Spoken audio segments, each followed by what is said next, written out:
வணக்கம். என்ஆர் காங்கிரஸ் மாநாட்டின் மூலம் புதுவை மாநிலத்திற்கு நன்மை கிடைக்கும் என்று கட்சி பொதுக்குழு கூட்டத்தில் முதல்வர் திரு ரங்கசாமி உறுதியுடன் கூறினார்.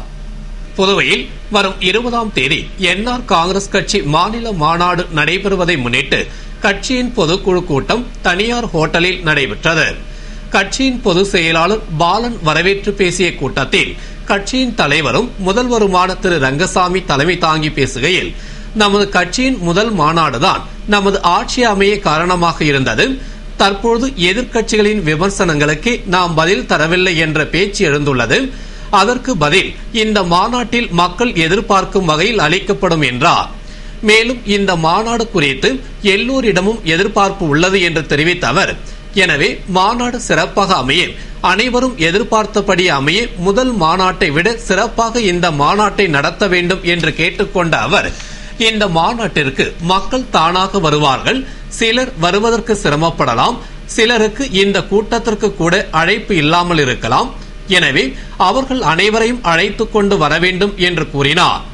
தொடர்ந்து இந்த மாநாட்டின் மூலம் மாநிலத்திற்கு பல நன்மைகள் கிடைக்கும் என்று பேசினார். கூட்டத்தில் அமைச்சர்கள் ராஜவேலு, பன்னீர்செல்வம், தியாகராஜன், துணை சபாநாயகர் டிபிஆர் செல்வம், சட்டமன்ற உறுப்பினர்கள் நேரு, வைத்தியநாதன், அங்காளன், கல்யாண சுந்தரம், கார்த்திகேயன், சிவா, தமிழ்ச்செல்வன் மற்றும் வாரிய தலைவர்கள், சிறப்பு அழைப்பாளர்கள், செயற்குழு உறுப்பினர்கள் என ஏராளமானோர் கலந்து கொண்டனர். புதுவைக்கு எடுத்து வரப்பட்ட பொறியாளர் வினோதினியின் உடலுக்கு பல்வேறு அரசியல் கட்சியினர் அஞ்சலி செலுத்தினர்.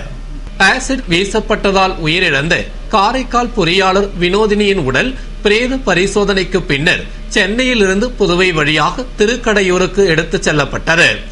அப்பொழுது பொதுமக்கள் அஞ்சலிக்காக அரசு குழந்தைகள் மற்றும் மகளிர் மருத்துவமனை முன்பு ஆம்புலன்ஸ் சிறிது நேரம் நிறுத்தி வைக்கப்பட்டது. வினோதினியின் உடலுக்கு அமைச்சர்கள் ராஜவேலு, தியாகராஜன், பன்னீர்செல்வம் ஆகியோர் மலர் வளையம் வைத்து அஞ்சலி செலுத்தினர். காங்கிரஸ் சார்பில் எதிர்க்கட்சி தலைவர் வைத்திலிங்கம் தலைமையில் இளைஞர் காங்கிரஸ் தலைவர் இளையராஜா, நிர்வாகிகள் ரகுமான், ராமமூர்த்தி, சரவணன், மகளிர் காங்கிரஸ் துர்காதாஸ் ஆகியோரும், மத்திய இணையமைச்சர் நாராயணசாமி சார்பில் அவரது தனி செயலாளர் நாகஜோதியும் மலரஞ்சலி செலுத்தினர். திமுக சார்பில் ஏம்பலம் தொகுதி செயலாளர் ஏம்பலம் செல்வம், ராஜ்பவன் பாலா, அதிமுக சார்பில் மாணவர் அணி தலைவர் விசிசி நாகராஜன் ஆகியோரும் மலரஞ்சலி செலுத்தினர். தொடர்ந்து மார்க்சிஸ்ட் கம்யூனிஸ்ட் சார்பில் சேது செல்வம், பெருமாள், தமிழ் மாநில குழு உறுப்பினர் முருகன், புதிய நீதி கட்சி தலைவர் பொன்னுரங்கம், பெற்றோர் ஆசிரியர் சங்க தலைவர் நாராயணசாமி உள்பட பல்வேறு அரசியல் கட்சியினர், மகளிர் அமைப்பினர், பொதுமக்கள் என ஏராளமானோர் அஞ்சலி செலுத்தினர். புதுவை மாநில திராவிட முன்னேற்ற கழக இளைஞர் அணி துணை அமைப்பாளர் திருவண்டார்கோவில் காந்தி பிறந்தநாள் விழாவில் திராவிட முன்னேற்ற கழக முன்னாள் இளைஞரணி அமைப்பாளர் சிவா மற்றும் நிர்வாகிகள் நேரில் சென்று வாழ்த்து தெரிவித்தனர். புதுவை திராவிட முன்னேற்ற கழக இளைஞரணி துணை அமைப்பாளர் திருவண்டார்கோவில் காந்தி தனது பிறந்த நாளை ஆதரவாளர்கள் மற்றும் உறவினர்களுடன் மிகவும் சிறப்பாக கேக் வெட்டி கொண்டாடினார்.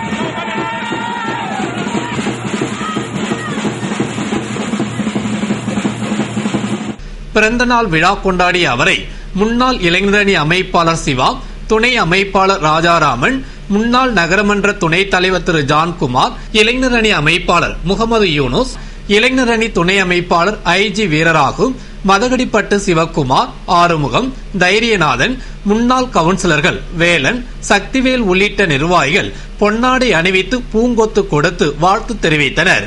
அவர்களுக்கு திருவண்டார்கோவில் காந்தி இனிப்பு மற்றும் கேக் கொடுத்து விழாவினை கோலாகலமாக கொண்டாடி மகிழ்ந்தார். தொடர்ந்து இலவச துணி, அன்னதானம் மற்றும் பல நலத்திட்ட உதவிகளை வழங்கி விழாவினை கொண்டாடினார்.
காதலர் தினத்தை முன்னிட்டு கடற்கரையில் காதலர்கள் கூட்டம் அதிகமாக காணப்பட்டது.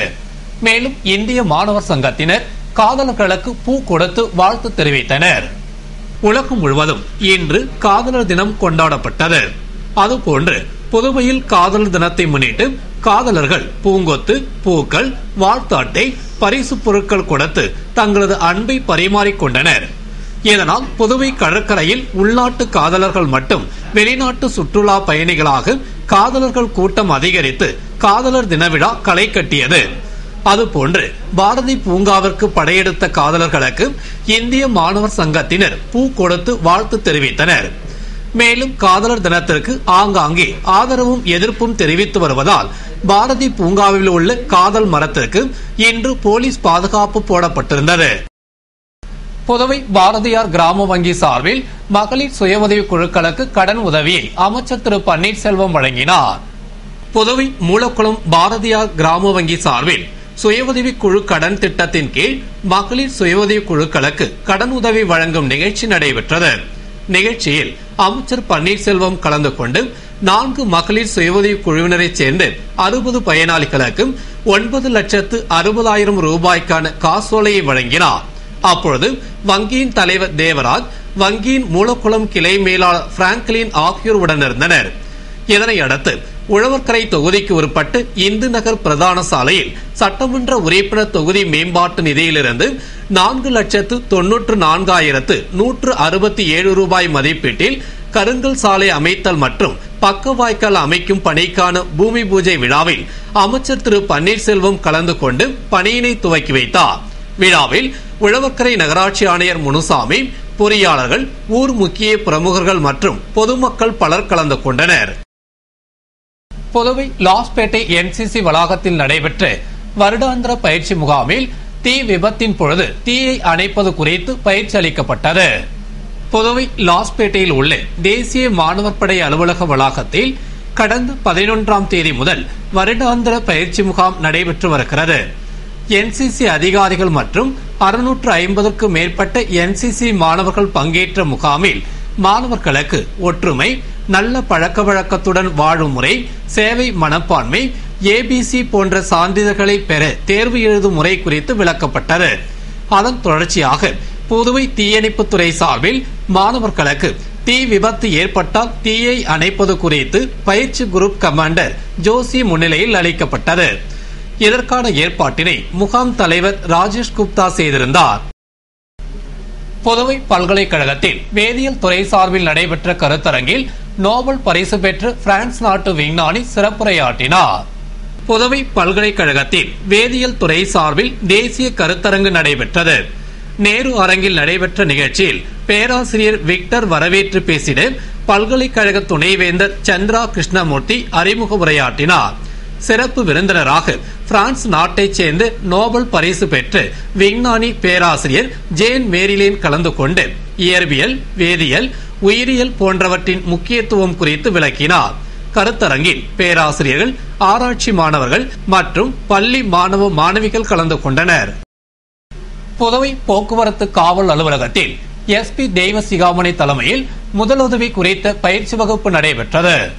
புதுவை போக்குவரத்து காவல்துறை சார்பில் போக்குவரத்து அலுவலகத்தில் போக்குவரத்து போலீசாருக்கான பயிற்சி வகுப்பு நடைபெற்றது.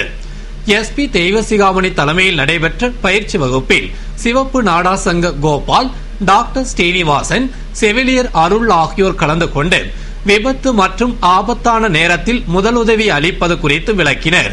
கூட்டத்தில் போக்குவரத்து இன்ஸ்பெக்டர்கள் ரவிக்குமார், மனோகரன், ஆறுமுகம், ராஜசங்கர் வல்லட் மற்றும் ஏராளமான போக்குவரத்து போலீசார் கலந்து கொண்டனர். புதுவை கிருமம்பாக்கத்தில் நலவழித்துறை சார்பில் நடைபெற்ற இலவச கண்கண்ணாடி வழங்கும் விழாவில் அமைச்சர் திரு ராஜவேலு பங்கேற்று மாணவ மாணவிகளுக்கு இலவச கண்கண்ணாடி வழங்கினார். புதுவை கிருமம்பாக்கம் கைலாச முருகையன் திருமண மண்டபத்தில் நலவழித்துறை சார்பில் பள்ளி மாணவ மாணவிகளுக்கு இலவச கண்ணாடி வழங்கும் விழா பள்ளி துணை முதல்வர்கள் தலைமையில் கண்ணோய் தடுப்பு திட்ட இயக்குநர் டாக்டர் செந்தமிழ் Rene, doctor Karunanidhi, doctor Merlin Leo ஆகியோர் முன்னிலையில் நடைபெற்றது. விழாவில் சிறப்பு விருந்தினராக அமைச்சர் திரு ராஜவேலு கலந்து கொண்டு ஏற்கனவே பரிசோதித்து கண் கண்ணாடி தேவை என மருத்துவர்கள் பரிந்துரைத்த மாணவ மாணவிகளுக்கு இலவச கண் கண்ணாடியை வழங்கி சிறப்புரையாற்றினார். விழாவில் பள்ளி தலைமை ஆசிரியர்கள், மாணவ மாணவிகள், சுகாதார ஊழியர்கள் மற்றும் கிராம முக்கிய பிரமுகர்கள் கலந்து கொண்டனர். புதுவை தவளக்குப்பத்தில் தொழிலாளி தற்கொலைக்கு போலீசார் காரணம் என்று கூறி உறவினர்கள் பிணத்துடன் போராட்டத்தில் ஈடுபட்டதால் அப்பகுதியில் பெரும் பரபரப்பு ஏற்பட்டது. புதுவை தவளக்குப்பம் நல்லவாடுவைச் சேர்ந்த மணி என்ற கூலி தொழிலாளி குடித்துவிட்டு தகராறு செய்வதாக அவரது மனைவி கலைச்செல்வி அளித்த புகாரின் அடிப்படையில் போலீசார் அவரை அழைத்து அதிரடியாக விசாரணை நடத்தினர். பின்னர் காவல் நிலையத்தை விட்டு வெளியே வந்து அங்கேயே சுற்றி வந்த மணி திடீரென விஐபி நகரில் உள்ள மரத்தில் கைலியால் தூக்கு போட்டு தற்கொலை செய்து கொண்டார். அவரது தற்கொலைக்கு போலீசார்தான் காரணம் என கூறி அவரது உறவினர்கள் காவல் நிலையம் முன்பு பிணத்துடன் வந்து முற்றுகை போராட்டம் நடத்தினர். மேலும் அவரது சாவில் சந்தேகம் இருப்பதாக கூறினர். அப்பொழுது அங்கு வந்த ரூரல் எஸ்பி பழனிவேலு மற்றும் இன்ஸ்பெக்டர் பழனிவேல் ஆகியோர் அவர்களிடம் பேச்சுவார்த்தை நடத்தி பிரேத பரிசோதனைக்கு பின்னர் நடவடிக்கை எடுக்கப்படும் என உறுதியளித்து பிணத்தை அரசு மருத்துவமனைக்கு அனுப்பி வைத்தனர். இதனால் அங்கு பெரும் பரபரப்பு ஏற்பட்டது. இத்துடன் செய்திகள் நிறைவடைகின்றன. வணக்கம்.